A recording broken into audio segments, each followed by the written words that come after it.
यहाँ से बहुत दूर वो ऊपर आसमान में इन चमकते हुए छोटे छोटे लाखों तारों के दरमियान एक छोटा सा तारा है। वो तारा बिल्कुल हमारी जमीन की तरह है और उस तारे पर हमारे जैसे इंसान लोग रहते हैं। रात जब गहरी हो जाती है तो वो लोग उस तारे से हमें देखकर हाथ हिलाते हैं। उस तारे के लोग जंगल काट कर एक इतनी बड़ी सीढ़ी बना रहे हैं जो हमारी जमीन तक पहुंच जाएगी और एक दिन वो लोग उस सीढ़ी के जरिए हमारी जमीन पर आ जाएंगे और हम भी उस सीढ़ी की मदद से उन लोगों के पास उस तारे पर जा सकेंगे।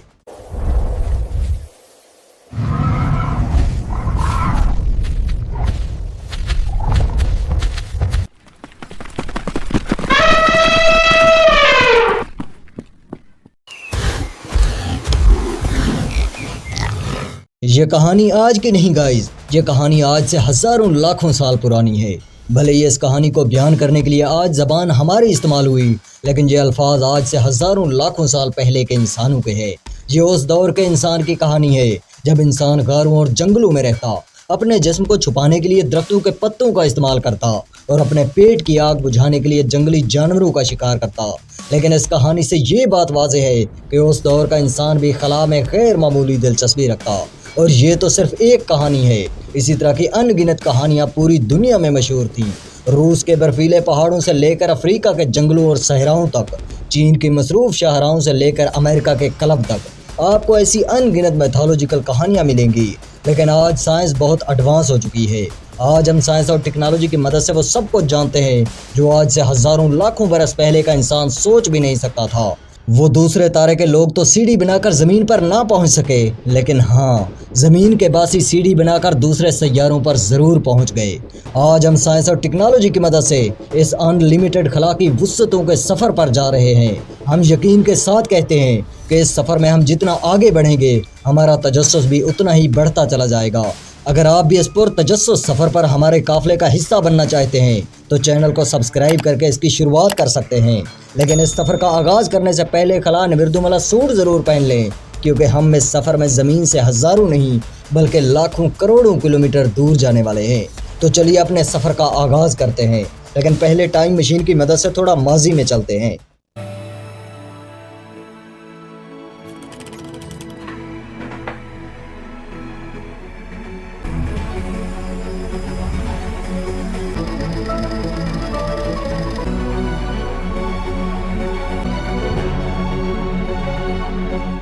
16 जुलाई 1969 कैप कैनेडी के लॉन्च पैड पर ज़ोहल 5 रॉकेट सूरज की रोशनी में चमक रहा था, जैसे कि द्योकोमत मखलूक अपने पर फैलाए आसमान की वुस्सतों में उड़ने को तैयार हो।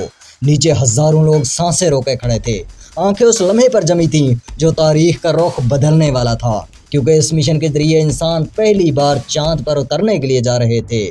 और फिर उल्टी गिनती के साथ ज़मीन लर्ज उठी, आसमान गरज उठा और आग के बादलों में लिपटा रॉकेट फिजा में बुलंद होने लगा।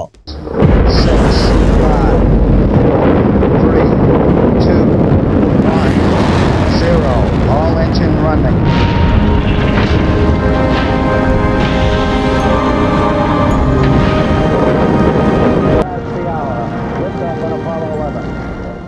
वक्त और कशिश शकल को शिकस्त देकर ये तीन इंसान नील आर्मस्ट्रांग, बज़ एल्ड्रिन और माइकल कॉलिंस एक नए जहान की जानिब रवाना हो रहे थे।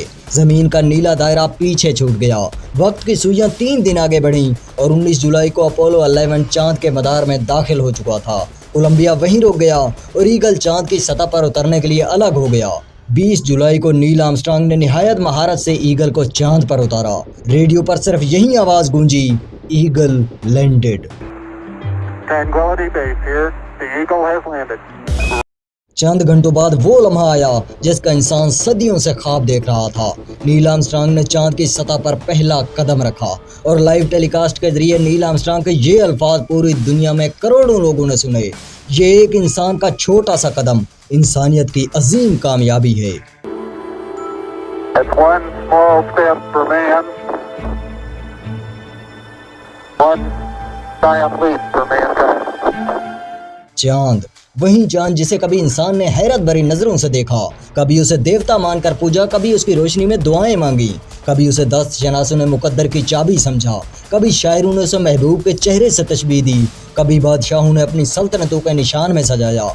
वही चांद जो सदियों से जमीन पर बसने वालों के लिए एक मुअम्मा था, एक ख्वाब था, एक ऐसी सरजमीन थी जहाँ सिर्फ देवमालाई किस्से और मजहबी दास्तानें पहुंच सकी थी। मगर आज वही चांद इंसानी कदमों के नीचे था। Stark beauty all its own. It's like much of the high desert of the United States. It's different, but it's very... अगर आप भी अपोलो 11 के जरिए हमारे काफिले के साथ चांद पर पहुंच चुके हैं तो चलिए अब चांद के बारे में रिसर्च करते हैं। लेकिन एक बात याद रखना, आप इस वक्त हमारी नीली जमीन से करीब 3,84,400 किलोमीटर दूर आ चुके हैं।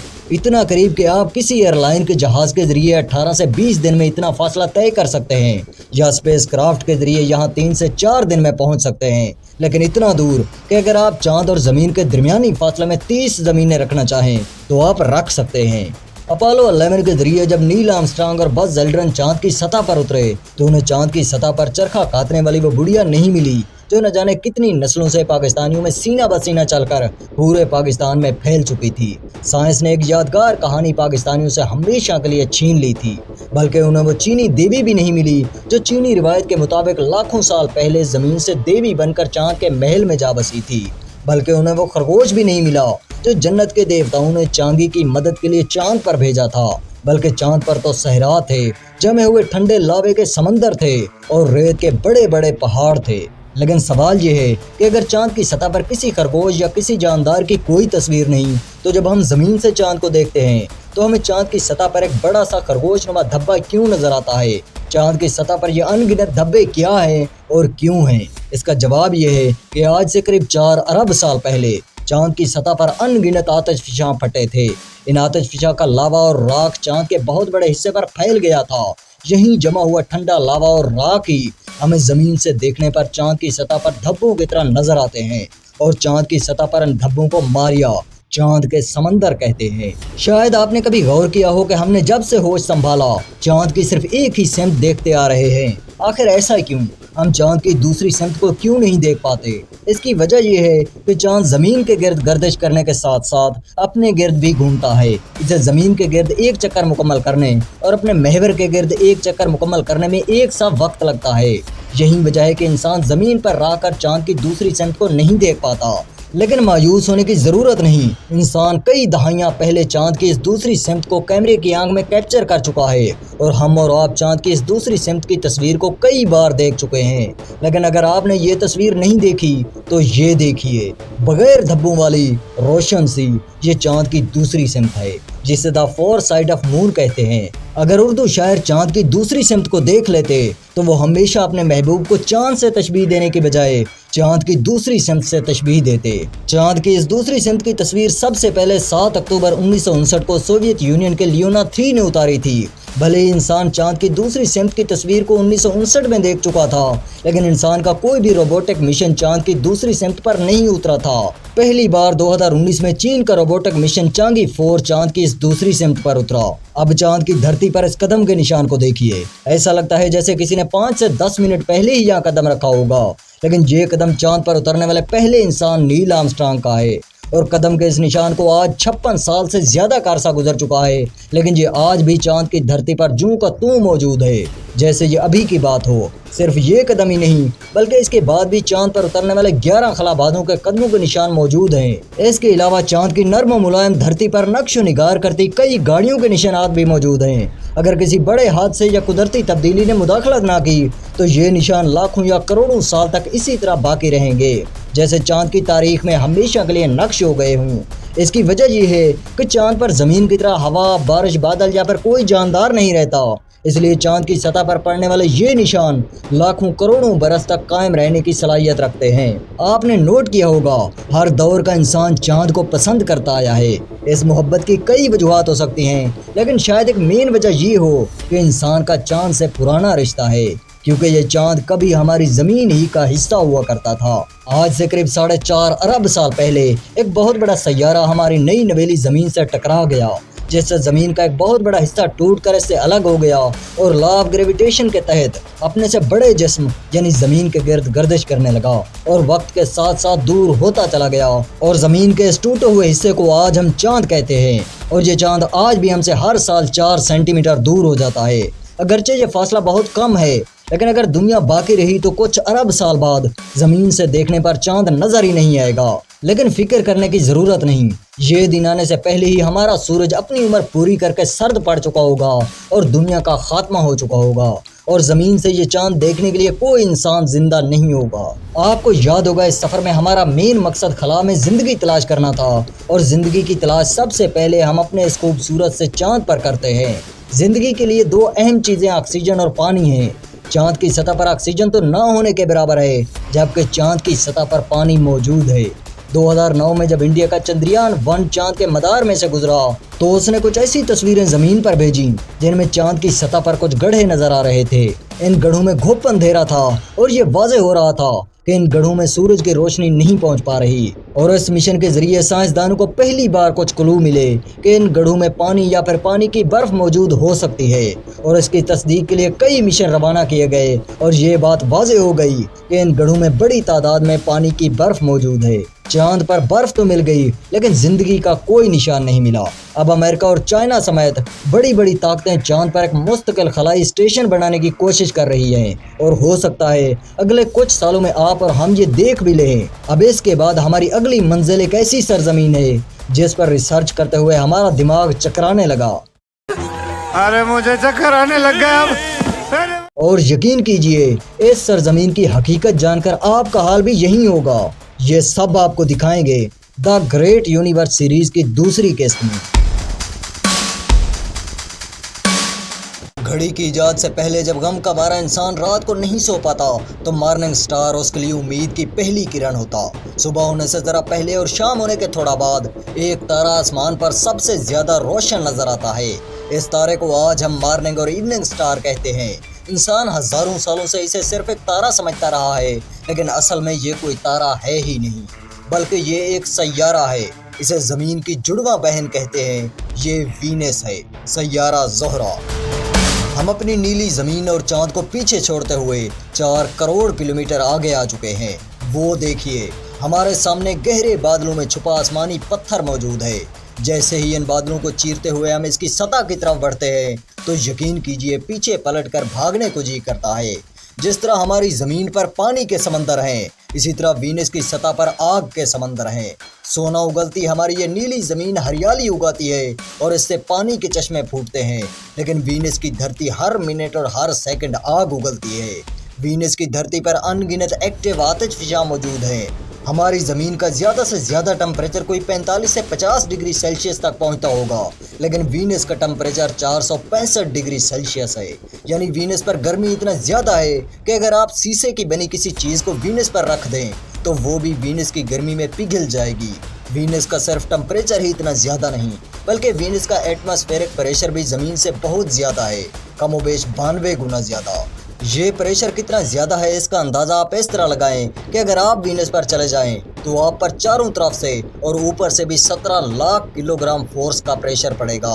और इतना ज़्यादा प्रेशर में इंसान का क्या हाल होगा आप अच्छे से समझ सकते हैं। इंसान तो दूर की बात है, इंसान की बनाई ये बड़ी बड़ी गाड़ियाँ भी ये प्रेशर बर्दाश्त नहीं कर सकती और वीनस के इस एटमॉस्फेरिक प्रेशर की वजह से पिचक कर रह जाएंगी। हमारी ज़मीन पर कार्बन डाइऑक्साइड 1% से भी कम है, लेकिन इसके बावजूद ये ग्लोबल वार्मिंग का बायस बन रही है। लेकिन वीनस की फिजाओं में कार्बन डाइऑक्साइड 96% से भी ज़्यादा है और ये गैस जिंदगी की दुश्मन है। हमारी ज़मीन पर जब ये खूबसूरत से बादल बरसते हैं तो इनसे पानी की ठंडी और शफाफ बूंदें गिरती हैं और पानी की इन बूंदों की वजह से ज़मीन पर जिंदगी जन्म लेती है। लेकिन वीनस की फिजाओं में उड़ने वाले इन बादलों से सल्फ्यूरिक एसिड की बारिश होती है। अगर आप वीनस की धरती पर खड़े हो जाएं तो आपको हवा बिल्कुल महसूस नहीं होगी, लेकिन जैसे ही आप वीनस की फिजाओं में इन बादलों को देखेंगे तो ये बादल वीनस के आसमान में बुलेट की तरह भागते हुए नजर आएंगे, क्योंकि वीनस की सतह पर चलने वाली हवा की रफ्तार 2 से 3 किलोमीटर फी घंटा होती है, जबकि वीनस की फिजाओं में चलने वाली हवा की रफ्तार 360 किलोमीटर फी घंटा होती है। यकीन कीजिए अगर इस कायनात में कहीं पर जहन्नुम है तो वो यकीनन वीनस पर ही होगी। इस खतरनाक सैयारे पर तो जिंदगी का सवाल ही पैदा नहीं होता। चलो यार यहाँ से वापस चलते हैं।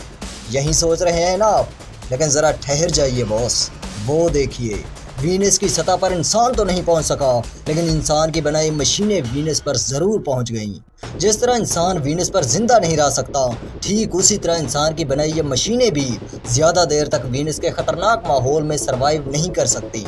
ये सोवियत यूनियन का वेनेरा 3 है, जो ज़मीन से वीनस का पहला मेहमान था। इसे 16 नवंबर 1965 को लॉन्च किया गया और ये 1 मार्च 1966 को वीनस की हदूद में दाखिल होते ही इसके खतरनाक माहौल के सामने नहीं टिक पाया और कोई भी डेटा भेजे बगैर वीनस में गिरकर हमेशा के लिए खामोश हो गया।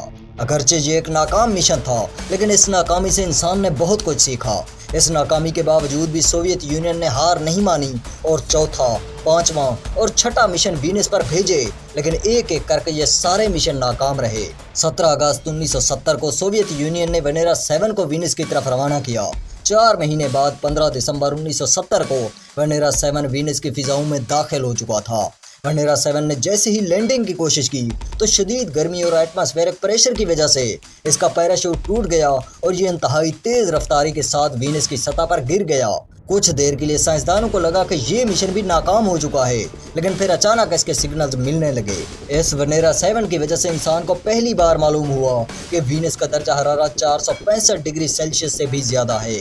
वीनस का एटमॉस्फेरिक प्रेशर ज़मीन से 92 गुना ज़्यादा है और वीनस की फिजाओं में 96% से भी ज़्यादा कार्बन डाइऑक्साइड है। वेनेरा 7 23 मिनट तक ज़मीन पर सिग्नल भेजता रहा, लेकिन फिर ये भी वीनस के माहौल के सामने नहीं टिक पाया। ये इंसान का बनाया पहला लैंडर मिशन था जिसने किसी दूसरे सैयारे पर उतरकर जमीन पर सिग्नल भेजे थे। वेनेरा 7 की कामयाबी के बाद सोवियत यूनियन ने वेनेरा 8 और 9 रवाना किए। वेनेरा 9 सिर्फ 53 मिनट तक काम करता रहा और इसके बाद वो वीनस के खराब मौसम की वजह से नकारा हो गया, लेकिन खराब होने से पहले वो एक ऐसा काम कर गया जो स्पेस साइंसेज में एक इनकलाब था। ये तस्वीर जो वीनस की सतह की पहली तस्वीर है, ये वेनेरा 9 ने 1966 में बनाई थी। वेनेरा 9 की कामयाबी के बाद सोवियत यूनियन ने और भी कई मिशन वीनस की तरफ रवाना किए, जिनमें वेनेरा 10, वेनेरा 13 और वेनेरा 14 कामयाबी से वीनस की सतह पर लैंड हुए। ये तस्वीर जो वीनस की सतह की पहली रंगीन तस्वीर है, ये वेनेरा 13 ने 1982 में बनाई थी। इसके अलावा अमेरिका ने भी वीनस की तरफ कई मिशन रवाना किए, जिनमें मशहूर नासा का पायोनियर वीनस आर्बिटर मिशन था। जैसा कि नाम से ही जाहिर है कि ये एक आर्बिटर मिशन था, यानी इसे वीनस पर उतरना नहीं था, बल्कि वीनस के गिर्द चक्कर लगाते हुए तस्वीरें लेना और ज़मीन पर भेजना थी। पायोनियर ने अपना काम खूब किया। इसने कई तस्वीरें ज़मीन पर भेजी और इन्हीं तस्वीरों की वजह से साइंसदानों ने वीनस की सतह का नक्शा बनाना शुरू किया। लेकिन ये तस्वीरें इतनी लो रेजोल्यूशन की थीं कि इन तस्वीरों को समझना थोड़ा मुश्किल हो रहा था। इसी प्रॉब्लम को सॉल्व करने के लिए नासा ने एक नया मिशन लॉन्च किया। 1989 में नासा ने मैगेलन मिशन लॉन्च किया। यही असल मिशन था जिसने वीनस की सतह का तफसीली नक्शा बनाया।